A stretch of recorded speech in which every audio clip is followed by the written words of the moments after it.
Welcome back to the channel. I think I'm recording this time. Yes, I see the little red dot in the screen.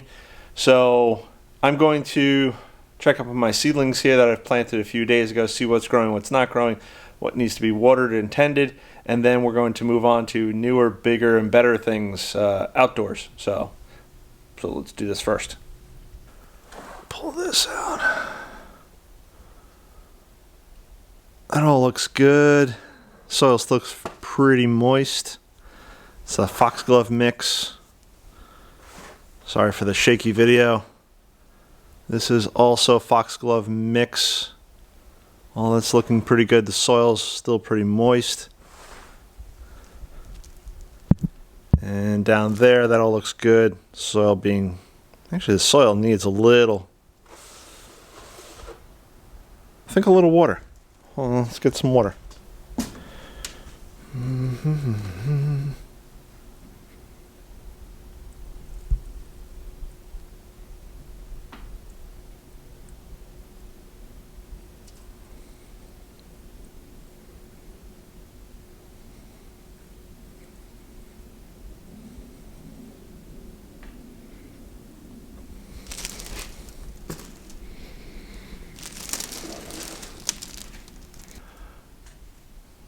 Nothing growing with the verbena.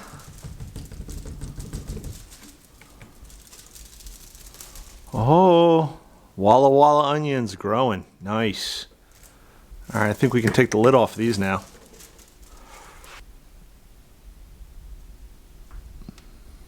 These guys don't need water. They're looking good. Once again, it's my Walla Wallas. Like to tap the water off of the tops here. Nothing coming up from the echinacea. More foxglove, nothing happening there.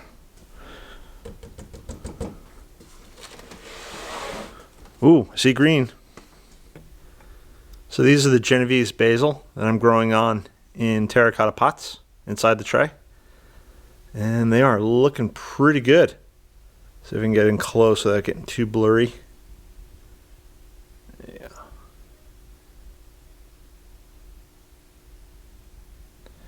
I don't know if you could see that. I think you can. See that right there? That is mint. Spearmint mint. Coming up. So that's good. These are the red skin dahlias. Nothing happening here. They are looking a tad dry, so I'll give them some water. Trying to water and hold the camera at the same time is tricky. Now I did put a tray lid over these red skin dahlias. They don't seem to be doing much. I apologize. That other tray, this tray, was mortgage lifter tomatoes. So nothing happening there. These are the red skin dahlias. And nothing appears to be happening here. It's only been a few days, so that's okay.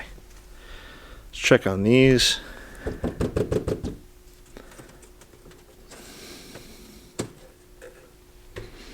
Nothing for the parsley. Nothing for the sweet basil. Okay. So nothing for the parsley or sweet basil today. And this bottom tray, I'm going to clear out another day, clear off, and I'm going to put another set of grow lights down there so I can get 4 more trays of stuff that needs to be planted or started. So I also turned around and went to Lowe's recently, and if you follow me on Instagram, you would have seen that I bought some oriental lilies. There's supposed to be 6 bulbs in this bag. I'm not exactly sure how or when or why I'm supposed to plant them out. Maybe when it gets warmer. But wasn't intended, but I saw them in the store, and I did have them growing over up in north in Sayville, so in New York. So I have them now here, and hopefully I can get some nice lilies out of these, and yeah. So, but again, I posted this up on Instagram, so if you don't follow me on Instagram, give it a follow. Let's go on to the next thing. Okay, the next thing I'm doing today, you didn't even see my hand there, I did the thing with my hand. The next thing I'm doing today is I'm potting up a Helia Bore that I bought in a store. This one's called Ice and Roses. Helia Bores are also known as Lenten Rose. They flower in early spring. So, but this pot is a little too small, so I'm going to put it into this bigger pot. I bought some store-bought compost. It's probably not the best kind, but that's what I'm going to roll with. And I'll amend it. I got this big bag of cheap compost for $3-4, and a bag of Miracle-Gro potting soil is like $8. So you do the math.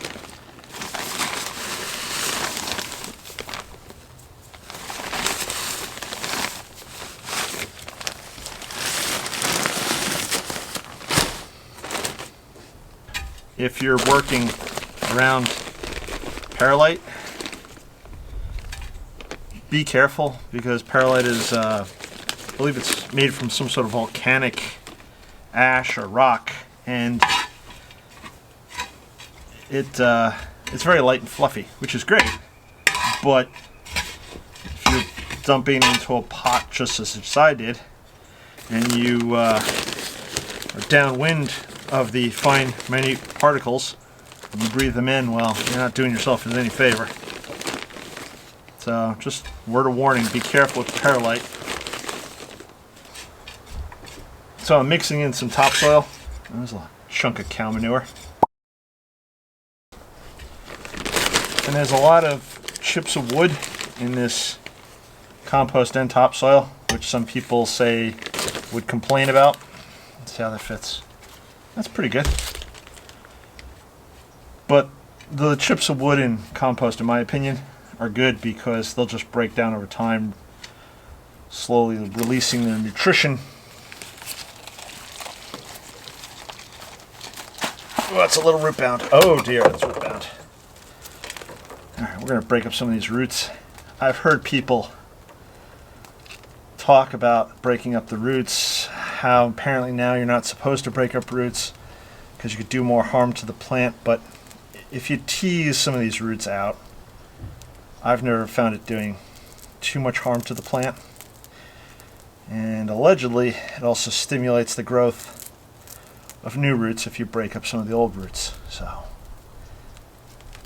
the other fear or concern, and I haven't done any studies, nor have I seen any studies done, because I don't read that much, but at least not about root growth, is if you don't break up the roots, there's a theory that the roots will basically continue in the pattern that they're originally going in. So if the roots were going spiral around the plant or around the pot, they'll just continue to spiral. They won't search out new ground. How true this is, I have no idea. I encourage you to go do your own homework on that if you wish and desire. If you've ever grown a Helia Bore in a pot, please let me know in the comments below. If you've thought about growing a Helia Bore in a pot, let me know. Okay, so we got our Helia Bore planted back up, and I got some of these cheap little tags off of Amazon. So I'm just going to label said Helia Bore, Helia Bore, however you pronounce it. And this way in the future, if I forget what this is or what variety this is, I can come see it. One of the reasons that I did put it in a pot is simply because I don't know where to put it on the property. It really should go in the ground technically, but it's in a large pot for now. It should be fine. I can move it around as needed, and then once I determine where I'd like it to be, then I can plant it up. But until then, it's in a pot. I now have to clean up this mess before the wife kills me.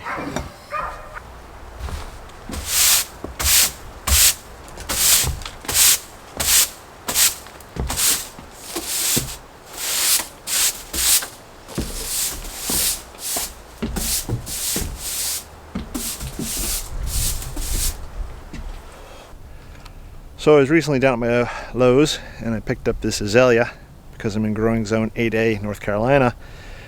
You can do that because the ground doesn't freeze all that much, and since it's still cold out, I'm going to plant this up so that it starts growing in spring that time there. So this is a encore azalea.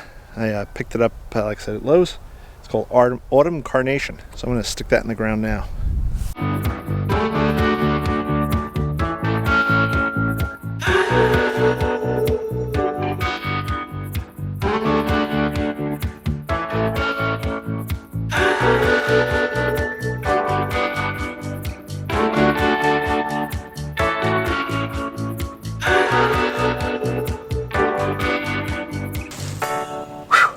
Now that the bush there, shrub, I already forgot the name, Helia, is planted out, I'm going to plant out some of these daylilies, which I've dropped here a while back, and they need to go in the ground. So I'm going to get on with that now.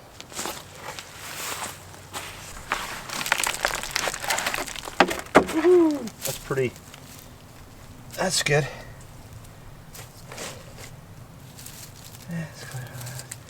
This is what is this? It has a tag around here someplace. This is golden ginkgo. It is a daylily.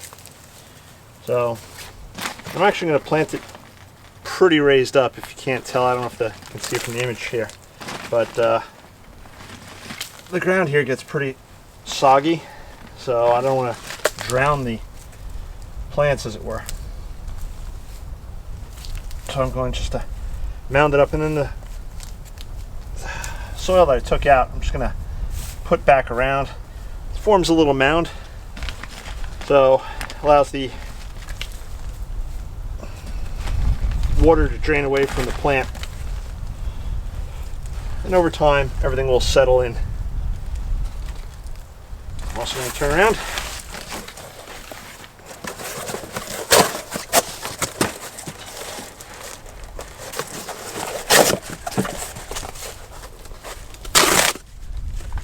I'm putting some cardboard here, because I've seen it done before elsewhere, and I can't remember exactly where, but Charles Dowding, he's a no-dig gardener in the UK there, and he uses a method like this to start his beds off. Essentially, he places cardboard on top of the grass, thick layer of compost on top, everything rots down.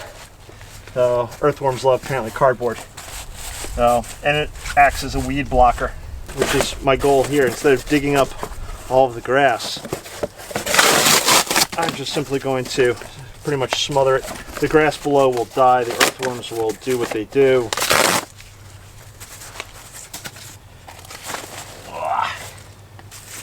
When you're doing this, if you're doing this, I would suggest that you remove all of the plastic from the boxes. So your packing labels and packing tape, they should come off the cardboard before they won't break down. The regular cardboard will break down, and you don't have to worry about the print apparently on the cardboard because it's done with soy-based ink.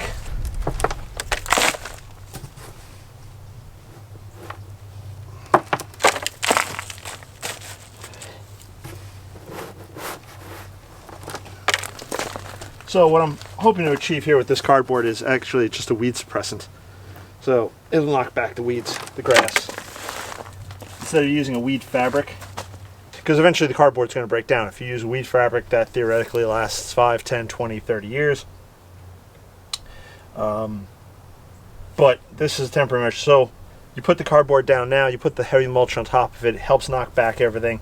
And then in time what happens is that you keep adding mulch or compost to the bed, and that again suppresses the weeds, keeps everything down. If you dig it all up, if you dig up the ground, A, it's a lot of effort and exertion. B, you can risk, from what I've been told, and I have encountered this before in my own gardening, you risk exposing weed seeds that are underground that haven't sprouted or haven't been exposed to light or air, and then all of a sudden they are exposed to light and air, and poof, you get all new weeds. So it's a mess. Okay, so there you have it. So put some more mulch in the bed. That upside down pot is covering a valve of some sort. There's the one golden ginkgo daylily. There's the other, and the last but not least, tucked in over here next to the boxwood, is the last.